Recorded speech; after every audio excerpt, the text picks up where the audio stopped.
મહાદેવ મિત્રો, ચાલો આપણે એક નવી જગ્યાએ આવી ગયા છીએ. માંડેલ ગામમાં આવ્યા છીએ કુળદેવીના મંદિરે આપણે, અને કુળદેવીના દર્શન કરવા જઈએ છીએ. અને આ તમને અહીંનું લોકેશન આપી દઉં. માંડેલ ગામ છે, અમદાવાદ જિલ્લો પડે છે, અને તાલુકો છે ને વિરમ ગામ પડે છે. અને આપણે આ છે ને માંડેલ ચોકડી પાસે ઊભા છીએ. અને સવારના પોરમાં આપણે કાલ રાતના આવી ગયા હતા. અને આપણે જો આ અતિથિ ગ્રહ છે, આ માંડેલ ચોકડી છે. માંડેલ ચોકડી પાસે તે અતિથિ ગ્રહ છે, બરોબર. ત્યાં આપણે ઉતારો લીધો હતો. મંદિરનું ટ્રસ્ટ છે, ખંભલાઈ માનું મંદિર છે ને તેનું તે ટ્રસ્ટ છે ને તેનું અતિથિ ગ્રહ છે. અને હાલો, દૂધ લઈ લીધું છે. હવે જઈએ અતિથિ ગૃહમાં, તમને દેખાડું કઈ રીતનું ત્યાં રહેવાની સગવડતા છે. થોડીક જાણકારી અત્યારે આપી દઉં, પછી સવારનો સમય છે એટલે ક્યાં આગળ જે કાઉન્ટર ઉપર હોય પૂરી જાણકારી આપણે પછી લઈએ. અત્યારે પહેલાં સવારના પોરમાં જઈએ છીએ.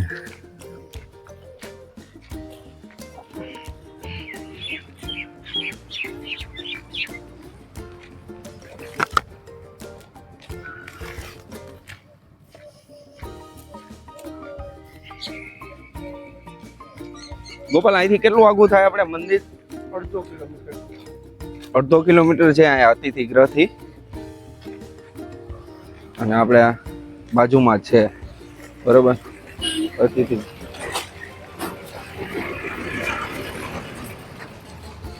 હા, તમે જોઈ રહ્યા છો અતિથિ ગ્રહ. હાલે પકડ.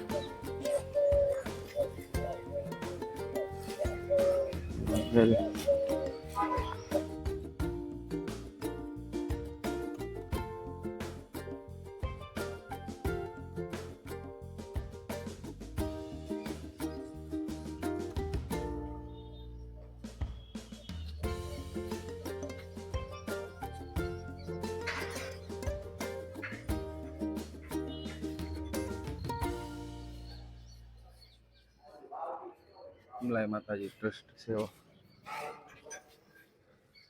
રાતના અહીંયા જમ્યા હતા અને મસ્ત જમવાનું હતું. અત્યારે ચાની વ્યવસ્થા છે. અને ત્યાં ખંભલાઈ માતાજીનો બોર્ડ છે, તમને દેખાડી દઉં.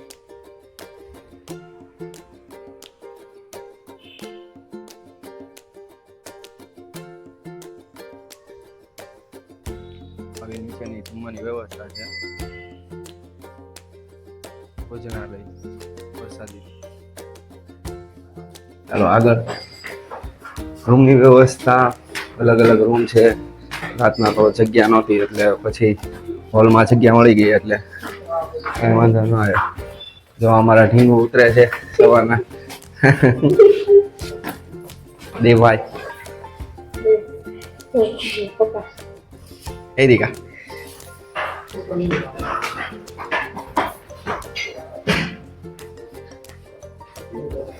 હા હા ભાઈ ખાઈ એ હા.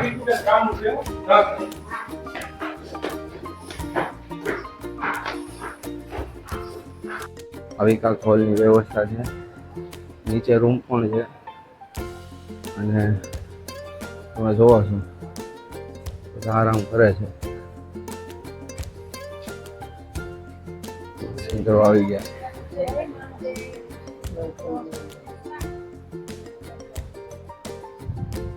જોવા છો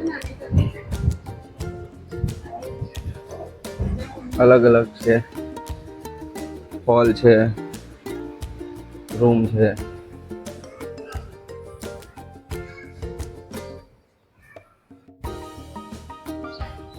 અહીંથી આગળનું લોકેશન થાય છે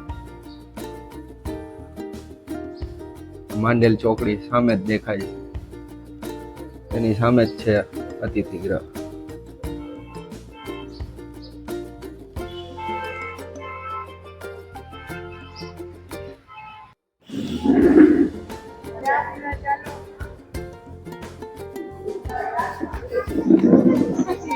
હમ આ પી લઈએ અત્યારે.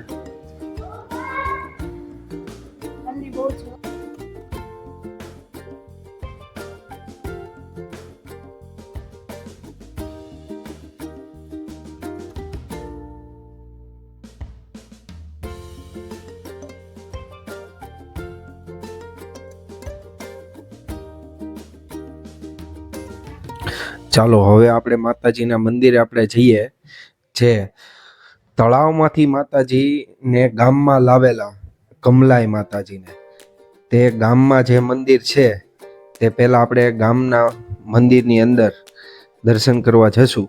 અને તમે પણ બધા મારી સાથે ચાલો દર્શન કરવા માટે. અને બધા જ તે ફેમિલી સાથે અમે આવેલા છીએ. અને છો અમારે આર્યાબેન મસ્તી કરે છે અને બધા ફેમિલી સાથે આવ્યા છીએ. ચાલો તમે પણ મારી સાથે દર્શન કરવા માટે. માતાજીનો ઇતિહાસ જાણશું અને માતાજી કઈ રીતે તળાવથી ગામમાં માતાજીને લાવ્યા. અને માતાજીનો ઇતિહાસ બહુ જૂનો છે અને ઘણા વર્ષો થઈ ગયા છે અને એ આપણે જાણશું.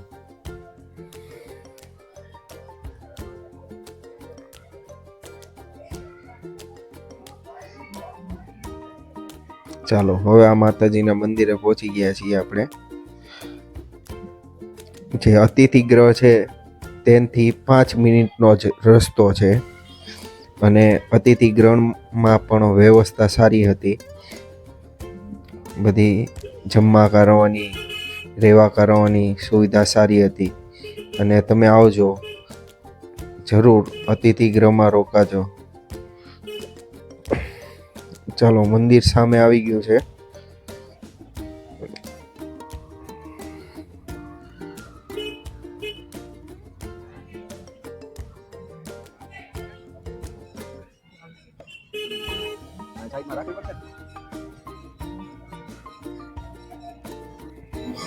માતાજીના મંદિરે આવી ગયા છે.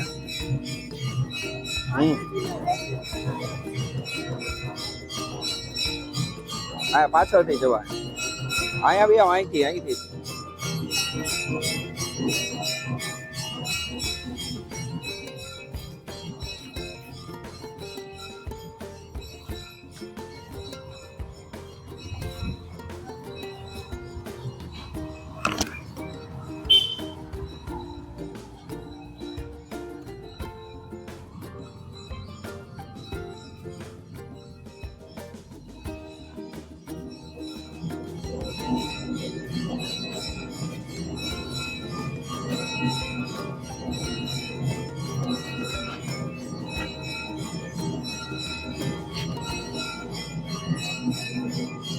માતાજીની આરતી થાય છે અને લાભ મળે છે માતાજી.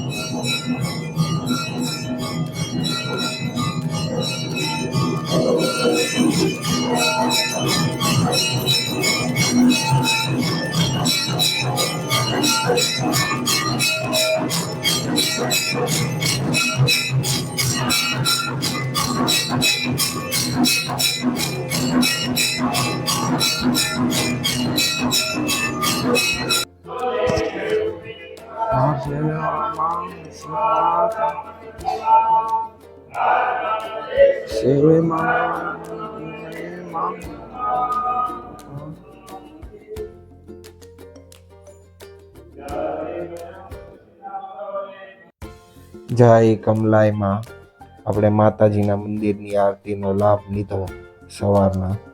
અને જોવો છો મંદિર, માતાજી જે તળાવમાંથી પ્રગટ થયેલા તેને ગામમાં લાવેલા, તેનો ઇતિહાસ આપણે જાણશું બાપુના મોહે.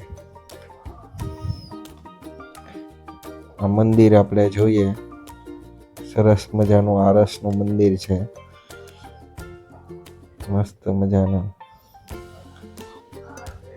મંદિરનું કામ ચાલુ છે અત્યારે, તમે જુઓ છો.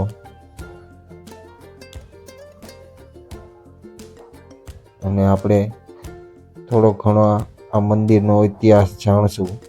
માતાજી કઈ રીતે પ્રગટ થયા અને માતાજીને ગામમાં કઈ રીતે લાવ્યા તે પૂજારી જે અહીંયા છે તેના મુખે આપણે જાણશું. જય ખંભલાઈ માં, જય માં ચામુંડા, જય અંબે માં. શોર્ટમાં માતાજીના ઇતિહાસની વાત કરીએ તો આજથી 730 વર્ષ, આશરે 750 વર્ષ પહેલાંનો ઇતિહાસ છે. એ ચોટીલાના ડુંગરવાળી માં ચંડી ચામુંડા સ્વરૂપે માતાજી માંડલ ગામમાં, તાલુકો વિરંગામ, જિલ્લો અમદાવાદ, ગુજરાતમાં માંડલ ગામમાં તળાવ મધ્યે પ્રગટ થયેલા હતા. અને એ ચામુંડા સ્વરૂપમાં ને સ્વયંભૂ માતાજી જે બિરાજમાન છે એ જ સ્વરૂપે માતાજી પ્રગટ થયા અને તેમને ખભે બેસાડીને ગામમાં લાવીને તેમની સ્થાપના કરવામાં આવી. ખભે બેસાડીને લાવે એટલે માં ખંભલાઈમાં સ્વરૂપે પૂજાય છે. અને રાવલ, વ્યાસ, ભટ્ટ, શુકલ, પંડ્યા એ લોકોના કુળદેવી, જે કુત્સસ ગોત્ર જેનું હોય એવા બ્રાહ્મણોના કુળદેવી સ્વરૂપે એ પૂજાય છે. અને માં દરેક શ્રદ્ધાળુ ભક્તોના તમામ કાર્યો પૂરા કરે છે. માતાજી આસ્થા, શ્રદ્ધા અને પ્રેમથી માને જે માને છે એના સર્વ કાર્યો સફળ બને છે. જય શ્રી ખંભલાઈમાં. જય ખંભલાઈ.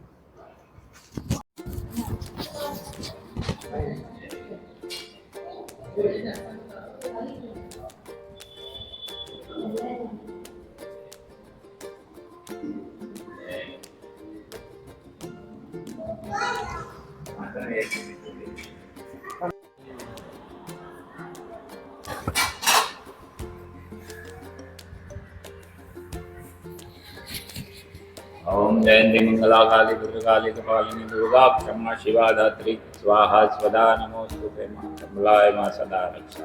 जय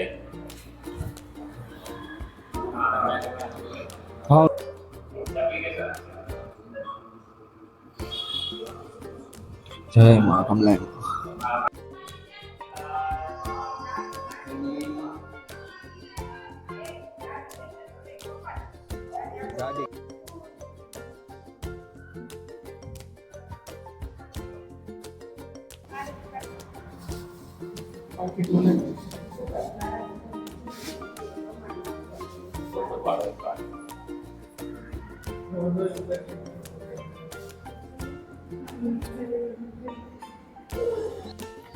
માતાજીના મંદિરના અંદર જ તે મહાદેવનું મંદિર છે અને યજ્ઞકુંડ છે. ચાલો, આ માતાજીનું મંદિર છે અને આપણે જોઈએ છીએ વિશાળ જગ્યા છે ગામની અંદર. અને માતાજીના મંદિરની અંદરના તે આંગણમાં મૃત્યુંજય મહાદેવ મંદિર તમે જોઈ રહ્યા છો. આરસનું અને મસ્ત મજાની મહાદેવની શિવલિંગ, ભોળાનાથ. ચાલો આપણે મહાદેવના દર્શન કરી લઈએ અને જળ ચડાવી લઈએ.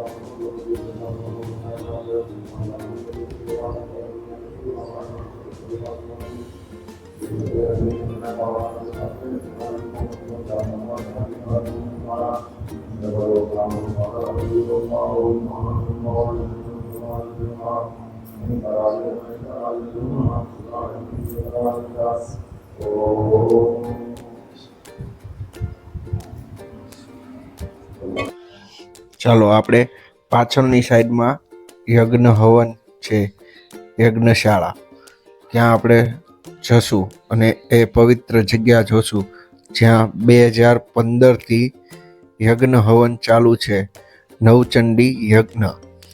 જે આપણે જોશું એ પવિત્ર જગ્યા જ્યાં આટલા વર્ષોથી ચાલુ છે અને એક દિવસ પણ પડ્યો નથી, અને તે આપણે જાણશું.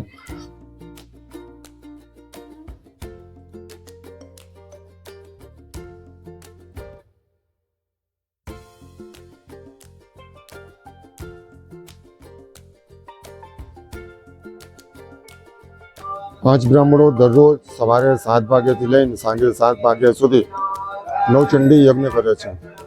આમાં 10 ચંડી પાઠ પાઠાત્મક અને એક પાઠ સાયંકાલે, એક પાઠનું હોમાત્મક યજ્ઞ 2015થી શરૂ છે અને આજ સુધી માતાજીની કૃપાથી એક પણ દિવસ પડ્યા વગર આજે 3473 દિવસ થયો.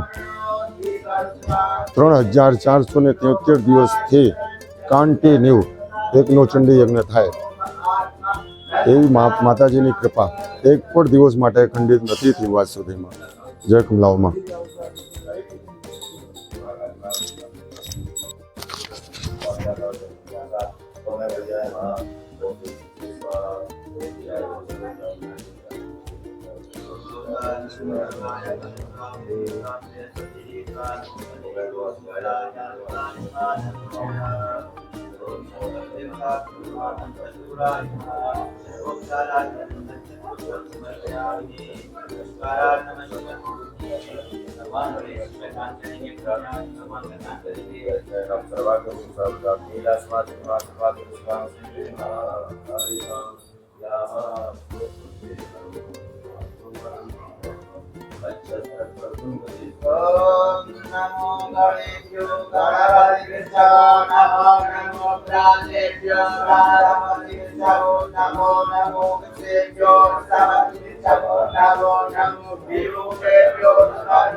ચાલો હવે આપણે જે તળાવમાંથી માતાજી પ્રગટ થયા છે તે આપણે આપણા બ્લોગમાં, અત્યારે બ્લોગ લાંબો થઈ ગયો છે તેના માટે આપણે બીજા ભાગમાં દેખાડીએ છીએ. તમે જરૂર જોજો, મસ્ત લોકેશન છે, તળાવ છે, તે બીજા ભાગ